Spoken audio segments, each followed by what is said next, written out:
Assalamualaikum warahmatullahi wabarakatuh. Perkenalkan, saya Rivaldi dengan NIM F551239096 dan di sini saya bersama teman saya. Perkenalkan, nama saya Rizky Andifa dengan NIM F551230079. Di sini kami akan menjelaskan data flow kami yang telah kami buat, di mana pada proses pertama yaitu 1.1, di mana proses ini akan mengelola menu dan info stok bahan baku yang akan menerima inputan data dari admin, yaitu data bahan baku, yang kemudian akan mengeluarkan dua output ke kasir untuk menerima info menu dan juga ke koki untuk koki mendapat bahan baku. Kemudian lanjut ke proses kedua, yaitu proses 1.2, di mana proses ini akan memesan makanan. Yang pertama akan mendapatkan input dari pelanggan, yaitu pelanggan memesan, kemudian lanjut akan mengeluarkan output ke pembayaran, di mana itu dilakukan transaksi. Kemudian di pembayaran itu adalah proses 1.3 dan selanjutnya akan dijelaskan oleh teman saya. Baik, untuk dari proses 1.3 atau pembayaran, data pesanan akan dikirim ke kasir, dan kasir akan mengeluarkan struk yang akan diberikan kepada pelanggan.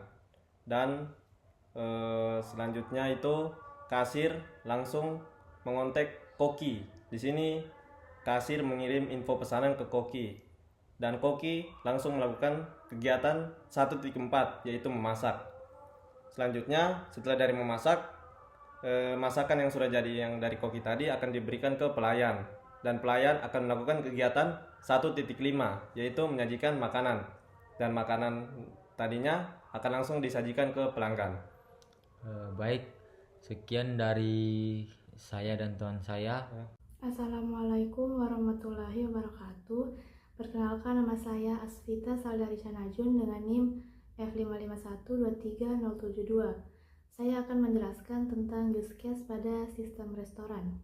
Yang pertama yaitu definisi. Use case diagram adalah diagram yang menggambarkan hubungan antar sistem dengan pengguna atau aktor. Diagram ini merupakan bagian dari Unified Modeling Language atau UML yang sering digunakan untuk menggambarkan interaksi antara sistem dan penggunanya. Yang kedua, ada aktor yang terlibat. Yang pertama ada pelanggan, yaitu orang yang memesan makanan dan melakukan pembayaran. Yang kedua ada admin yang bertugas mengelola menu dan stok bahan baku. Yang ketiga ada kasir yang bertugas untuk memproses pembayaran dan memberikan struk pada pelanggan. Yang keempat ada koki yang memasak makanan berdasarkan pesanan yang diterima. Dan yang terakhir ada pelayan, yaitu mengantarkan atau menyajikan makanan kepada pelanggan. Yang ketiga ada use case dan alur prosesnya. Yang pertama, mengelola menu, di mana admin dapat menambahkan, menghapus, atau memperbarui daftar menu makanan yang tersedia. Yang kedua, mengelola stok bahan baku, di mana admin bertanggung jawab untuk mengelola ketersediaan bahan baku, memastikan bahan baku mencukupi untuk setiap pesanan. Yang ketiga, memesan makanan, di mana pelanggan memilih menu yang diinginkan untuk dipesan. Yang keempat, yaitu memproses pembayaran. Setelah memesan makanan, pelanggan membayar melalui kasir.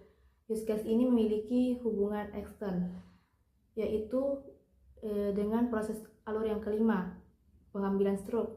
Setelah pembayaran selesai, pelanggan dapat mengambil struk sebagai bukti pembayaran.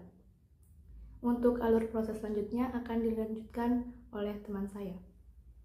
Assalamualaikum warahmatullahi wabarakatuh. Perkenalkan, nama saya Muhammad Fahri Alamsyah dengan NIM F551230099. Saya akan melanjutkan penjelasan dari teman saya dengan poin menerima informasi pesanan atau koki.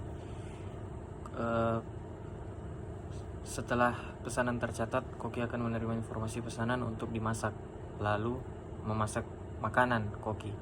Koki memasak makanan sesuai dengan pesanan yang diterima, lalu pengambilan pesanan pada pelayan.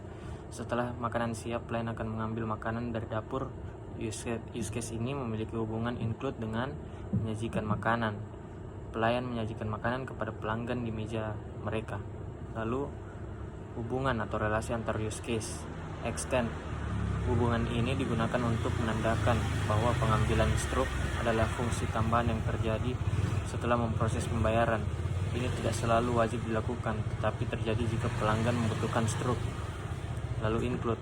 Hubungan ini digunakan untuk menandakan bahwa pengambilan pesanan selalu melibatkan menyajikan makanan. Kedua proses ini saling bergantung. Lalu alur umum proses. Pelanggan memesan makanan, use case memesan makanan, kasir memproses pembayaran lalu memberikan struk jika diperlukan atau extend.